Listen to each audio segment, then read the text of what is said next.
Bueno, yo soy Lorena Panzerini, soy periodista, trabajo acá en Rosario, en el diario Rosario 12.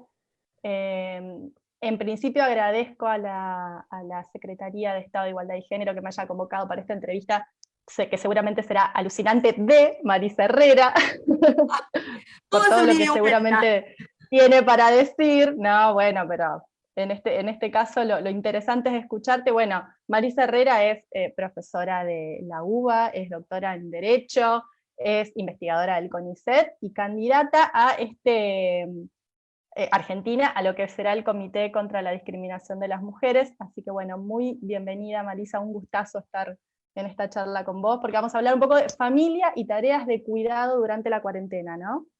Sí, muy bien. Bueno, hola Lore, la verdad que un placer enorme poder estar en este diálogo, y nada más y nada menos que promocionado por la Secretaría de Igualdad y Género, de ahí de Santa Fe, porque la verdad que me parece que está buenísimo que una Secretaría de Igualdad y Género se comprometa en este contexto de aislamiento y además con estos temas, ¿no? De familias y cuidados. Creo que son parte de la agenda en serio, de un compromiso profundo, de revisar prácticas, de revisar miradas, de revisar tensiones en clave de género, ¿no? Totalmente. Es un ciclo de charlas, esta es la segunda que se realiza, la semana pasada empezó, así que es un ciclo de charlas que se hace durante estos días, en tiempos de coronavirus, como dicen desde la Secretaría, así que bueno, muchísimas gracias por esta invitación, y si te parece, vamos arrancando. Vamos a hablar un poquito de todo esto, porque ¿qué empezó a pasar con esta pandemia que nos trajo a esta cuarentena, que comenzó el 20 de marzo, dentro de 2 o 3 días ya estaremos en un mes cumpliendo esta cuarentena, a excepción de las personas que están habilitadas para salir a trabajar y abastecer diferentes necesidades básicas, por supuesto. Pero bueno, lo que nos ha demostrado un poco esta pandemia, Marisa, es que la familia, el hogar, se ha puesto en el centro de la escena, ¿no? ¿Qué pasa con los derechos adentro de todo esto?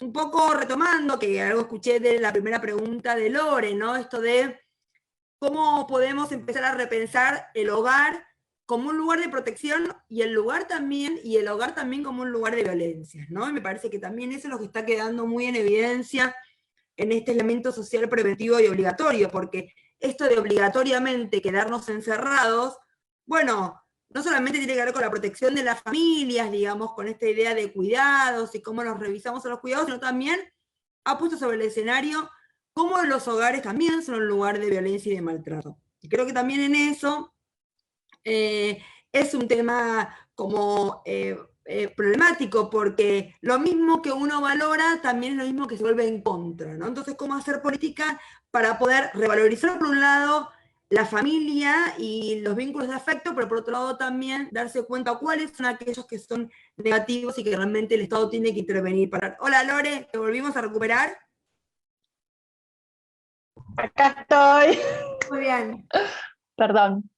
No, muy bien. No, un poco estaba contestando tu pregunta de la idea de el hogar como algo de cuidado, pero el hogar también como algo de violencia, ¿no? Digo, Totalmente. esta doble juego, que eso justamente me parece que es lo más complejo. Yo creo que el aislamiento social obligatorio nos puso en un lugar sumamente, digamos, complejo, y además en un lugar sumamente difícil, porque justamente a la hora de intervenir cuando hay violencia, al no poder entrar en ese lugar, la pregunta es cómo puede haber otras vías de entrada desde el Estado, ¿no? Por eso empezamos a pensar el tema de el WhatsApp, no la línea telefónica, porque el hablar por teléfono implica también que te escuchen. Totalmente. Empezar con esto que yo llamo las 3C. Yo creo que esta pandemia nos ha obligado a las 3C: compromiso, conocimiento y creatividad, ¿no? Esta cosa de pensar, porque uno dice, siempre piensa medidas tendientes a lo físico. Bueno, va una trabajadora social a la casa y la acompaña a hacer la denuncia. Bueno, va una amiga a sacar... Acá estamos en este aislamiento que nos obliga a tener que repensar lógica, y en esto que decíamos antes, que estuvimos al aire, de en una cultura como la nuestra, donde el acercamiento, donde el abrazo, donde el ir a buscarte, Exacto. donde llevarte, donde esperarte y acompañarte, es un elemento fuerte. Entonces, ¿cómo hace el Estado para poder reimaginar herramientas Ujú. en un contexto donde todos los días son tantas las medidas que tenés que tomar? Porque decir, bueno, ¿qué hago con los chicos? ¿Qué pasa con los chicos? ¿No? Este tema Ahí también que un poco, sí. pasó con el tema de la coparentalidad, este derecho de todos los chicos a vincularse con ambos progenitores. Está genial, nadie duda que ese derecho es. Ahora, ese derecho que en épocas de normalidad lo ves obvio, en épocas de aislamiento decís, si yo mi hijo lo someto a trasladarlo, lo pongo en un lugar de mayor riesgo en lo que tiene que ver con la pandemia, ¿no? Esto de la vacuna somos todos, donde lo individual no solamente te protege a vos, sino también a la sociedad, ¿no? Que esta es como la cosa más Una loca, dualidad. esta dualidad. Porque antes era las libertades individuales versus lo colectivo. Ahora es lo individual para lo colectivo. O sea, hay un hilo conductor que si yo expongo a mi hijo a ser trasladado, bueno, lo pongo a él en riesgo, pongo al progenitor que lo traslada y a la sociedad. Entonces, bueno, a ver, no, que en todo caso el chico se quede con el progenitor que a lo mejor tiene mayor arraigo, porque es cierto que la coparentalidad, esto del principio, pero en general puede ser que uno tenga, de hecho, el Código Civil, la coparentalidad implica un vínculo fuerte con ambos, aunque tenga un solo domicilio. No importa dónde viva, lo que Claro. importa es que tenga un vínculo con el otro fluido. Más allá del centro de vida, digamos, Tal esto que cual. decimos. Tal cual. No esto de la mochila, 2 domicilios, o lunes, jueves y viernes, y martes, sábado y domingo. No, no. Vos a lo mejor estás durante la semana con uno, pero lo llamás por teléfono, te pasa a buscar, te lleva al club, charlas con él. Esa fluidez, ¿no? Entonces, hay un centro de vida especial, pero que esto se queda ahí. Ahora, ¿cuál es el problema que estamos viendo? Una cosa es pensar un aislamiento para el 31 de marzo. Otra cosa es para el 13 de abril y otra cosa es para el 26 de abril. Porque ya Todo el esto caso es se está volviendo extendido, claro. mucho más complejo en términos de políticas de cuidado. ¿Por qué? Porque en general este aislamiento ha puesto sobre el escenario que en la gran mayoría de los casos los chicos se quedan a cargo de las madres. Entonces, lo que uno ya presumía es, pero bueno, verlo es evidente. Y una cosa es hacerme cargo de mi hijo en la cotidianidad, donde en un contexto contemporáneo los chicos pasan muchas horas en la escuela, de 8 de la mañana a 4 de la tarde. Ahora, esto es 24/7. Bueno, de eso viene a hablar un poco esta segunda cuestión que queríamos tratar contigo. ¿Por qué? Porque es lo que vos decís, digamos, no hay escuela, se suma a muchas madres esta situación de que aparte de limpiar, cocinar, limpiar como nunca aparte, ¿no? Porque esto nos ha obligado a pasar la bandina todos los días por todos lados, el tener el alcohol, el recordarles que se laven las manos, digamos, todas estas cuestiones que sumado a un montón de circunstancias por las que atraviesan las mujeres, digamos, tanto de empleo, de formales como habitacionales, y esto obviamente es un trabajo que no termina nunca, ¿no? Eso que llaman amor, como decimos los feministas, es trabajo no pago todo el tiempo. Sí, a ver, yo creo que acá tenemos distintos conflictos, que también tiene que ver con algo que se agrava, que es esto de lo económico, digamos. Y en eso también me parece importante tener en cuenta las diversidades de situaciones.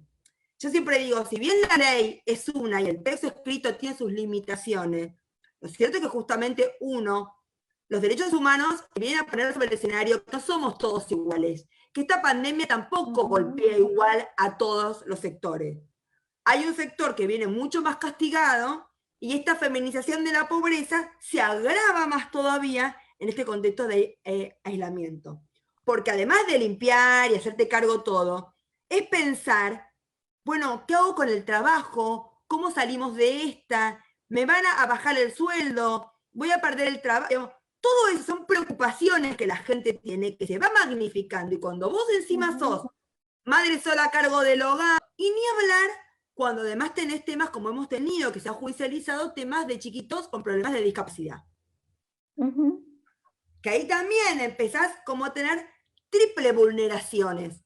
Ser menor de edad, el tema de la pobreza y el tema de encima de tener un chiquito con discapacidad, que por eso hemos tenido fallos, que después en el tema de las ampliaciones el gobierno fue teniendo en cuenta qué pasa con los chicos con discapacidad y en especial los chicos con síndrome de autismo, porque para esos chicos el espacio público no solamente es, bueno, querer salir, el espacio público para ellos es parte de su rehabilitación, es parte de su salud mental. Entonces, se empezó a dar cuenta justamente que en estos casos había que empezar a ver una ampliación. ¿Cuál es el problema que estamos viendo ahora? Hasta el 31 de marzo decías a la gente, bueno, estimado, tu principio de coparentalidad quedó relegado por un bien común, incluso para no exponer a tus chicos. Genial. Ahora, pasa el tiempo y te dicen, yo ya no aguanto más. Por lo cual yo creo que esta debería haber sido una buena oportunidad para sacar una nueva resolución en el cual digan de poder hacer cambio de cuidado siempre que eso sea en beneficio de los chicos. ¿Por qué? Porque también es cierto que hay que ver si son chicos más grandes es una cosa, se adaptan más fácil, son chicos más chicos a lo mejor no, a lo mejor son chicos que no están acostumbrados a vivir con el otro progenitor, pero también puede ser visto como una oportunidad para que el otro progenitor vea lo que implica estar con su hijo 24/7. Claro, y lo que implica ayudarlo, acompañarlo a hacer las tareas online, que también aprenda, como aprende uno, a bajar, no sé, de la página web y empezar a buscar imágenes para hacer un mini resumen del libro de no sé qué. Esto que hago yo, lo puedes hacer vos, porque no es algo de la naturaleza, es tema de construcción social. Entonces, ¿cómo podemos pensar en este aislamiento como una oportunidad para también seguir tirando abajo esta idea de naturaleza y de que, bueno, como vos sos madre, vos sabés lo que le pasa al otro? No, yo sé lo que le pasa porque tengo un vínculo afectivo, no porque hay algo en mí sobrenatural que como soy mujer, automáticamente soy... Y mira, justo recién leí un fallo que acaba de salir ahora el 17 de abril, que es una chica, 22 años, había sido violada, ella no dijo nada a su familia, a nadie, fue a tener en otro pueblo a su bebé, y ella dice, yo no quiero que se entere nadie, lo quiero dar en adopción. Y ella dice, pero por favor no le digan nada a mi familia, porque mi familia me va a estigmatizar, porque mi familia no lo va a poder entender, mi familia, y para mí. ¿Y por qué? Porque en el derecho tenemos este principio de preservación de los vínculos de origen. Por lo cual, cuando antes de dar una adopción, indagás en la familia de origen. Pero justamente en este caso, víctima de abuso, donde ella misma te dice, por favor te pido, no quiero que quede mi familia, vos tenés que sopesar. La jueza dijo, de ninguna manera, hay un interés del niño, hay que indagar en la familia, hay que indagar en la familia, y ahí por suerte apela la defensora oficial, apela también el sistema de protección integral a favor de la niña, porque dice, también es malo para la niña que esté en esa familia, cuya madre se niega a que esté inserta ahí. Y la Cámara acaba de revocar. Digo, ¿por qué esto? Porque es la importancia, y esto un poco también viene a todo lo que estamos viendo hoy, de poner en la agenda las cuestiones de género. Mirar con los anteojos de la perspectiva de género te hace revalorizar facetas e incluso poner en crisis ciertos principios que uno creía que estaban todavía muy arraigados en el derecho como lo natural. Que nos pasó mucho con el matrimonio igualitario, ¿no? Por eso yo le decía a las chicas, esto de familias y cuidados. Porque también podemos tener dos madres, podemos tener dos padres, o una madre sola o un padre solo, ¿no? Entonces también esto de las políticas de cuidado en términos, digamos, de igualdad. E incluso cuando uno analiza los proyectos que se presentaban en la Cámara de Diputados, por ejemplo, sobre licencias, claro, siempre uno piensa, la madre, porque, perdóname, si son dos mujeres, Argentina tiene hoy un debate muy profundo, gracias a un montón de leyes que fuimos teniendo, que nos han puesto a la vanguardia, pero también nos ha obligado a revisar profundamente temas de lo natural, ¿no? Te comento, Marisa, hay algunos comentarios que van llegando a este Facebook Live. Algunos de los comentarios dicen que hay que considerar los regímenes comunicacionales fijados con violentos, ¿no? Esto también es un tema. Obvio. A ver, primero, la gran mayoría de los superiores tribunales de justicia de las provincias han prorrogado automáticamente las medidas, cualquier tipo de medidas que se hayan tomado en el marco de violencias. O sea, si vos tenías impedido la comunicación, claramente eso se sigue tomando. ¿Qué pasa con las cuotas alimentarias, Marisa, en este periodo en el que ya estamos por completar un mes? ¿Qué está pasando con esa situación? ¿Qué se está viendo en la justicia? Bueno, básicamente como que la justicia también fue como dándose cuenta con el tiempo y fueron haciendo acordadas nuevas de ir ampliando en qué temáticas se puede habilitar feria, ¿no? Como se le dice, se puede intervenir. Alimentos es una. De hecho, estamos empezando a tener fallos muy interesantes, uno en la provincia de Buenos Aires, otro acaba de salir esta semana en Río Gallego, de ya directamente por WhatsApp, ¿no? Directamente la abogada manda el WhatsApp de feria solicitando los alimentos provisorios, que son los más urgentes, los de extrema necesidad, diciendo, tengo 4 chicos, no puedo más, necesito que coman. Bueno, ahora, ¿cuál es el problema que estamos teniendo? El tema más bancario. ¿Por qué? Porque siempre el banco necesitó el papel, el oficio judicial para que la persona cobre, ¿no? Bueno. La burocracia siempre por delante, ¿no? Tuvimos que tener algo como esto para darnos cuenta que hay un montón de cuestiones que las podés realmente hacer mucho más rápido y agilizar, ¿no? Digamos, esto de notifico a la persona, notificarla mandándole por PDF la sentencia. Sí, ¿quién más utilizamos todos que los teléfonos hoy? Es más, vos me dejás un papel en la puerta de mi casa, puede ser que no lo vea. ¿Me mandás algo en el celular? Seguro que lo voy a ver.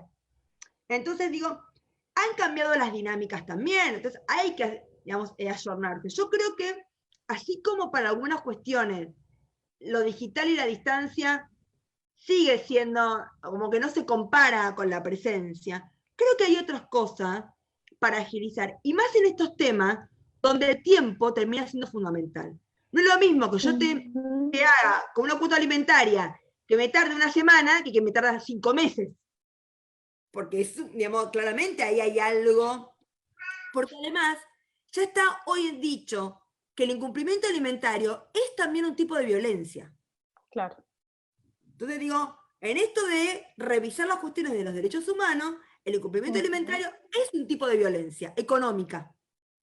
Entonces también hay que tener en cuenta eso, y por eso creo que la urgencia y facilitar los trámites es realmente algo importante que recién ahora estamos viendo, esto del WhatsApp, esto de la videoconferencia, esto del PDF, como una forma de agilizar. Nos falta más la parte bancaria, ¿no? Pero bueno, vamos avanzando.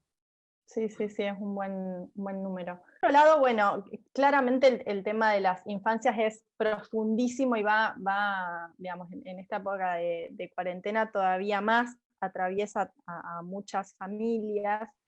Este tema de las personas que no están exceptuadas, también es algo que queríamos conversar con vos, Marisa, porque hay una extrema vulnerabilidad para muchas.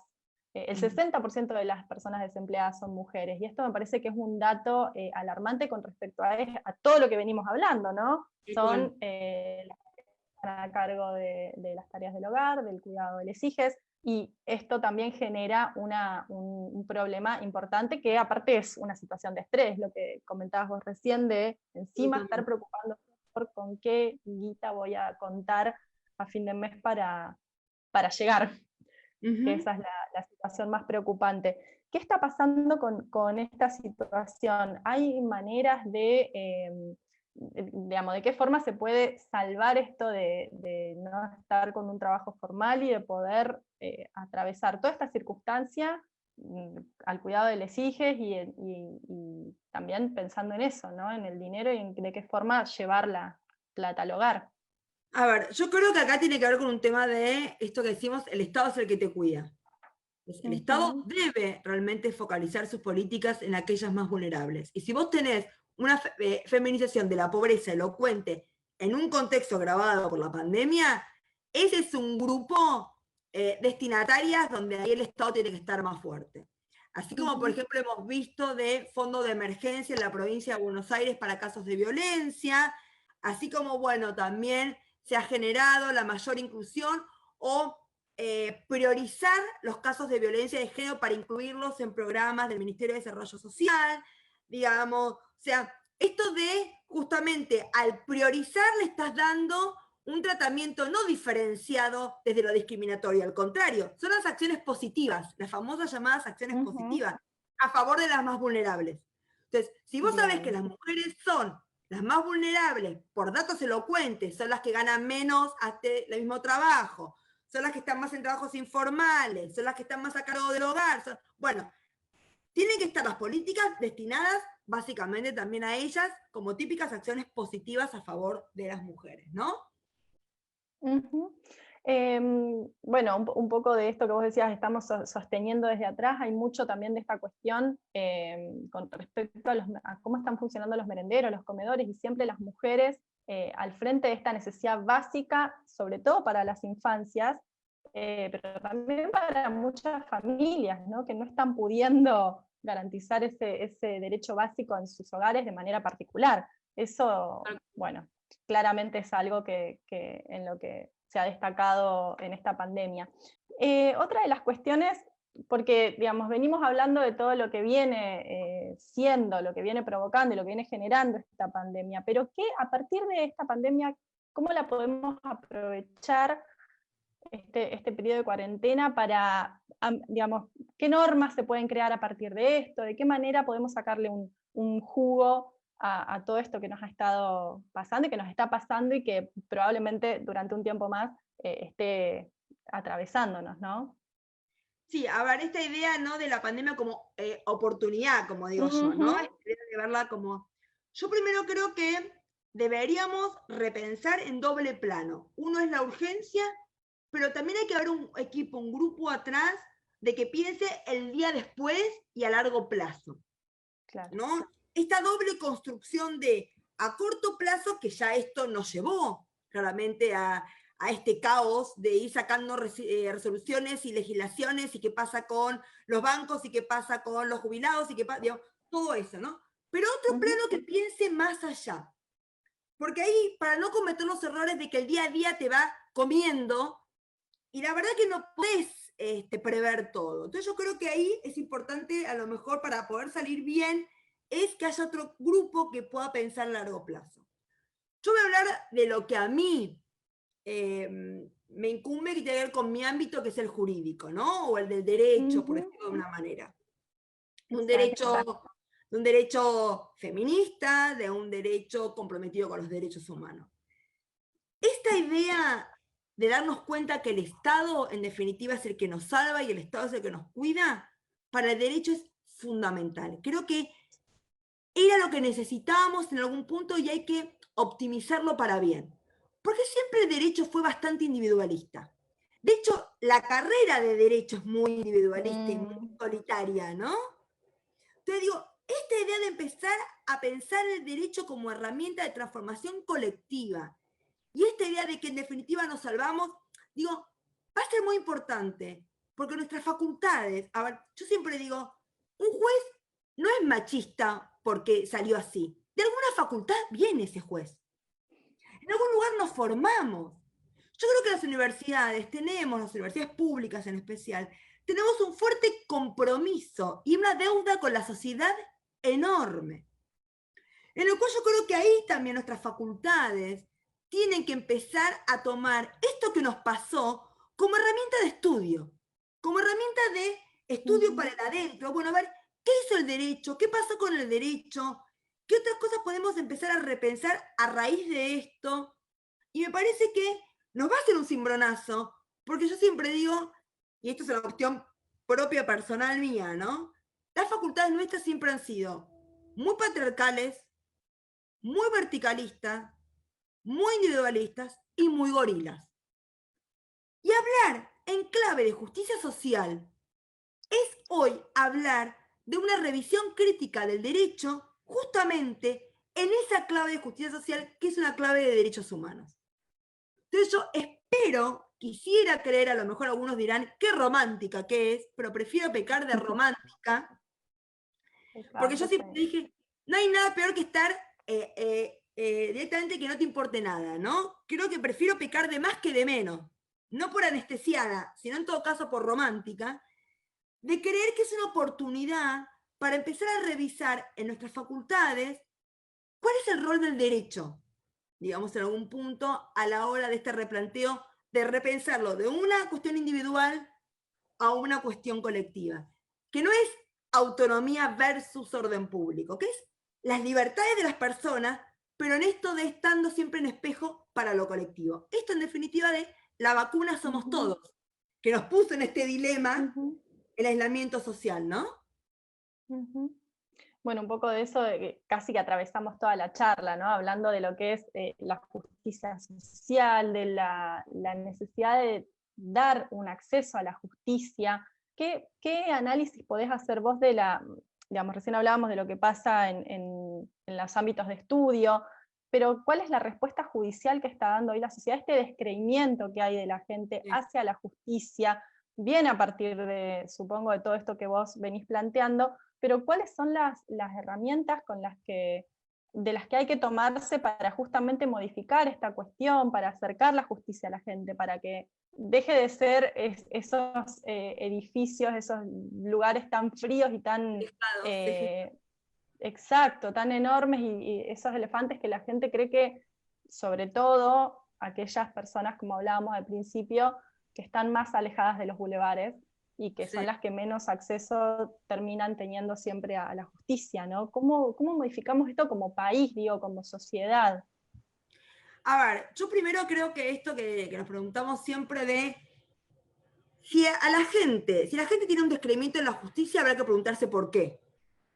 ¿No? Me parece que acá también nunca nos hicimos una autocrítica de por qué la gente no nos quiere, digamos, en algún punto, ¿no? Digo, la justicia en sentido amplio. Hablo de los abogados, hoy hablaba con una escribana. Siempre se siente que están en un lugar, ¿no?, de privilegio y fuera de la realidad. Bueno, hay que preguntarse por qué la gente piensa así de nosotros. Primero, me parece que esa pregunta hay que hacerla.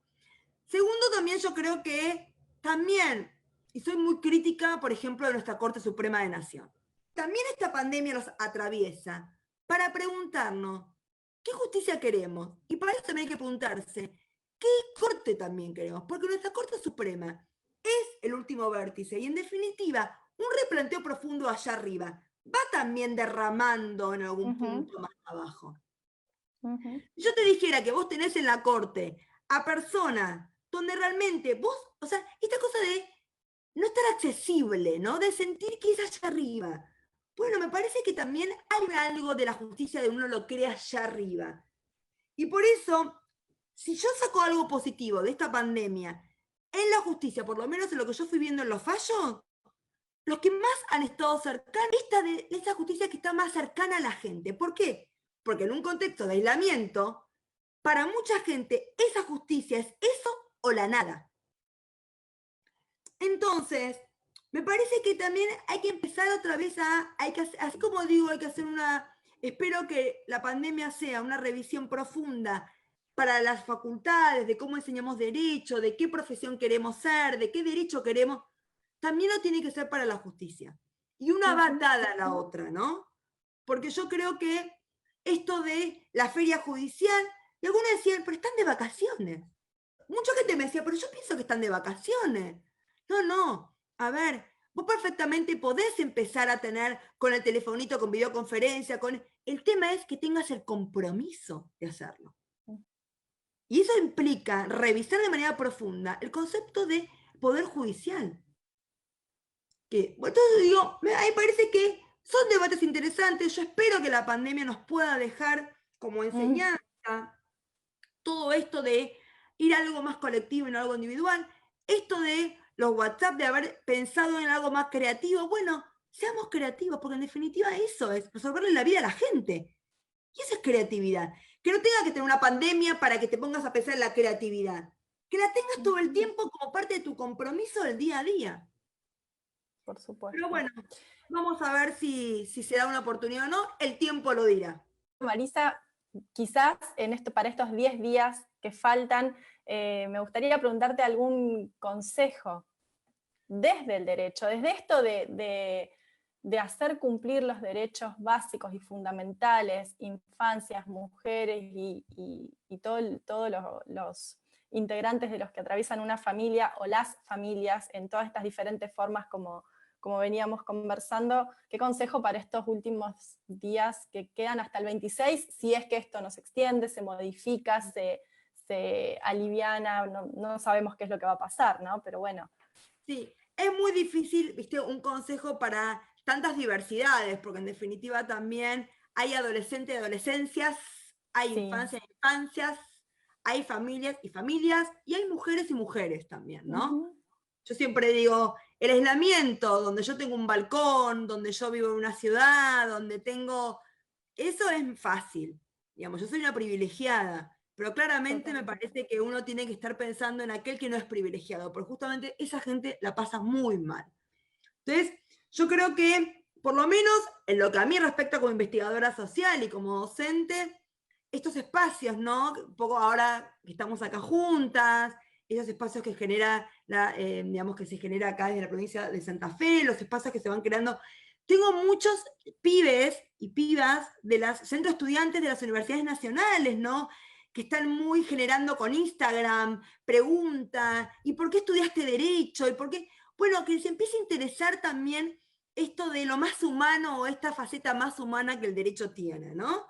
Entonces, yo creo que en estos 10 días, a mí en lo personal, lo que me queda es seguir generando espacios de debate, espacios de profundidad, espacios de ir contando fallos nuevos para ir viendo qué otras medidas creativas e ir difundiendo cosas buenas que se hacen en otros espacios. Y si cada uno de nosotras pudiéramos también hacer nuestro aporte, creo que por lo menos estos 10 días los pasaríamos, aunque sea un poquito mejor. Totalmente. Sumo sobre el final una preguntita que nos hace Vero Aparicio, que dice, ¿cómo hacemos para que los jueces y funcionarios judiciales sean más humanos, más accesibles? ¿De qué manera entra ese chip? Yo sí creo una cosa que tenemos que también que repensar, que es la selección de los jueces y las juezas. Otro gran tema es la selección de los jueces y las juezas. El amigo de, el sobrino de, el hijo de, eso se paga caro. Porque yo siempre digo, de los 3 poderes del Estado, el peor es lejos la justicia. Porque el Ejecutivo o el Legislativo cada 4 años lo votás, se somete a la democracia. En cambio, el Poder Judicial no somete a la democracia. Una vez que lo seleccionaste, lo tenés 20 años, 30 años, con lo que implica. Por eso yo creo que también deberíamos darnos un debate profundo de cómo seleccionamos a nuestros jueces y juezas. Porque siempre, cuando uno dice, la justicia no existe, la justicia. Somos las personas que integramos la justicia. Entonces, si tenemos mejores personas, mejores operadores, con más compromiso y con mayor formación en derechos humanos, claramente la justicia va a ser mejor.